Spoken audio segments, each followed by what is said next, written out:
Olá, meu nome é Maria Clara e eu faço parte do projeto Serviços Ambientais e Disponibilidade Hídrica, realizado pela UFLA e financiado pela FAPEMIG. Os integrantes do projeto são professora Ana Luísa, professora Gabriela, professor Pedro Ivo e os estudantes Isabel, Carla, Lívia, Marcos Vinícius, Marcos Paulo e Maria Clara. O projeto estabeleceu uma análise normativa da compensação ao município pela exploração e restrição de uso de recursos hídricos e do seu potencial como instrumento de desenvolvimento socioambiental local.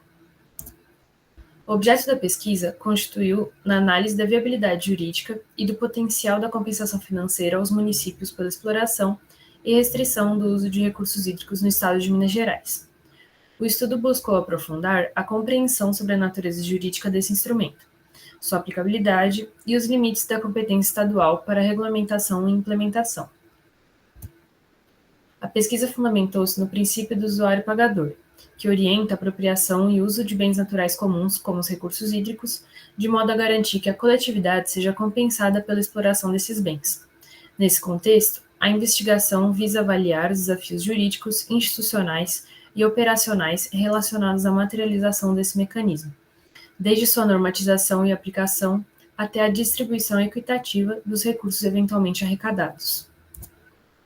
Além do aspecto jurídico, o estudo também considera os impactos ambientais e sociais associados ao uso dos recursos hídricos, especialmente no que se refere à geração hidrelétrica. Assim, o trabalho busca contribuir para o aprimoramento do arcabouço normativo e para a formulação de diretrizes que viabilizem a implementação da compensação financeira, promovendo o desenvolvimento socioambiental dos municípios afetados pela exploração e restrição do uso de recursos hídricos em Minas Gerais. A pesquisa adotou uma abordagem jurídica e empírica para analisar a viabilidade da compensação financeira aos municípios pela exploração e restrição do uso de recursos hídricos em Minas Gerais. A metodologia incluiu a pesquisa legislativa e documental, com a análise da política estadual de recursos hídricos, do Decreto 48.209 de 2021 e de normativas correlatas, além de decisões judiciais e pareceres técnicos.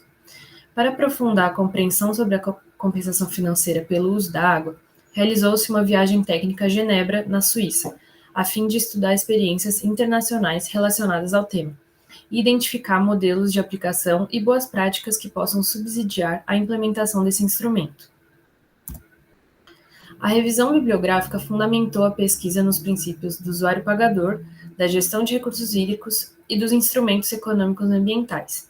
A análise de casos e dados empíricos investigou experiências nacionais sobre a compensação hídrica, identificando desafios e impactos socioeconômicos.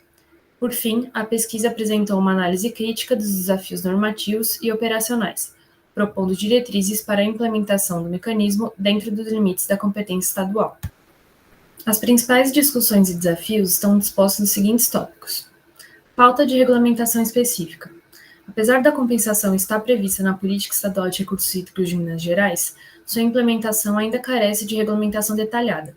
Isso gera insegurança jurídica quanto à sua aplicação e efetividade. Divergências entre as normas federais e estaduais.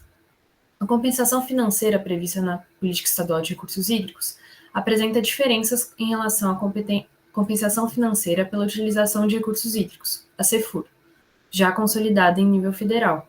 Essa disparidade gera questionamentos sobre a compatibilidade entre os dispositivos normativos e sua operacionalização. Natureza jurídica e aplicabilidade. A pesquisa revelou que, embora diversos estados brasileiros tenham incorporado a compensação financeira em suas políticas estaduais de recursos hídricos, há falta de regulamentação específica sobre sua natureza jurídica. Essa lacuna gera insegurança jurídica quanto à aplicação e destinação dos recursos arrecadados. Alguns estados vinculam a compensação a fundos ambientais específicos, enquanto outros tratam como um instrumento econômico de mitigação de impactos ambientais. Assim, a ausência de uniformidade dos estados quanto ao enquadramento jurídico da compensação dificulta sua implementação e pode gerar conflitos interpretativos entre os entes federativos. Apesar das diferenças, a maioria dos estados adotou uma lógica semelhante da CEFUR, tratando a compensação como uma forma de redistribuição de benefícios econômicos decorrentes da exploração dos recursos hídricos. Embora a compensação estadual apresente natureza semelhante à da CEFUR e utilize bases de análise similares, é fundamental destacar que a sua incidência não se destina à reparação pela exploração hidrelétrica. O Estado pode estabelecer essa compensação para os casos em que a CEFUR não se aplica, garantindo retorno financeiro pela utilização de recursos hídricos em outras situações. As decisões dos tribunais, especialmente do STF, fornecem subsídios importantes para definir a natureza jurídica da compensação. O STF definiu que a CEFUR tem natureza jurídica de receita patrimonial, ou seja, não se trata de indenização por dano ambiental, mas sim de um pagamento pela exploração de um bem público. Esse entendimento pode ser utilizado como referência para a compensação estadual, reforçando sua função de redistribuição dos benefícios da exploração hídrica.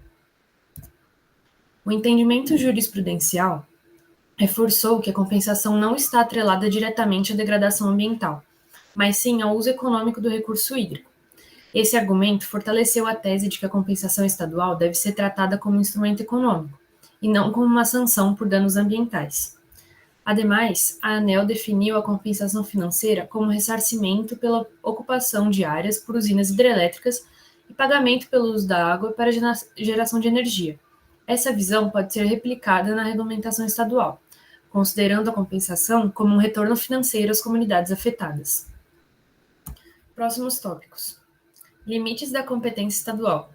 A efetivação da compensação depende da definição dos limites da competência estadual, especialmente considerando a necessidade de articulação com normativas federais e a atuação dos municípios e órgãos ambientais. Dificuldade na distribuição dos recursos. O modelo de compensação ainda não define claramente como os valores arrecadados serão distribuídos entre os municípios afetados, o que pode comprometer a equidade no repasse e a efetividade da política. Impactos socioambientais e econômicos. A necessidade da compensação se justifica pela exploração econômica dos recursos hídricos, como a utilização de áreas para reservatórios, limitação de uso de determinados territórios e a restrição de atividades produtivas em função da gestão hídrica. Diferentemente de uma indenização por danos ambientais, que visa reparar prejuízos causados ao meio ambiente, essa compensação tem natureza econômica redistributiva, funcionando como um mecanismo de retorno financeiro à coletividade pela exploração de um bem público. Experiência internacional. A pesquisa incluiu viagem técnica suíça, onde foi analisado um dos modelos mais estruturados de compensação financeira pela utilização dos recursos hídricos. O sistema suíço destaca-se pela previsibilidade na arrecadação e distribuição dos recursos, além de estar vinculado a fundos ambientais, algo ainda incerto no Brasil. Potencialidades. Redução de desigualdades entre municípios. A regulamentação da compensação pode mitigar a discrepância entre municípios que já recebem a CEFUR, por impactos de reservatórios hidrelétricos e aqueles que enfrentam restrições de uso do solo para a conservação dos recursos hídricos, mas não recebem nenhuma compensação. Enfrentamento de desastres ambientais. Os recursos advindos da compensação poderiam ser utilizados na prevenção e resposta a desastres ambientais. Fortalecimento do desenvolvimento regional. A compensação pode funcionar como um instrumento de compartilhamento de benefícios, integrando os empreendimentos que exploram os recursos hídricos ao desenvolvimento socioeconômico dos municípios afetados. Criação de fundos específicos para a sustentabilidade. Inspirado na experiência internacional, como a legislação suíça, a compensação pode ser vinculada a fundos específicos para ações de preservação ambiental e mitigação dos impactos da exploração hídrica. Fortalecimento dos pagamentos por serviços ambientais. Os recursos provenientes da compensação poderiam financiar os programas de PSA voltados à conservação dos recursos hídricos, contribuindo para a sustentabilidade ambiental e social das regiões impactadas. Muito obrigada.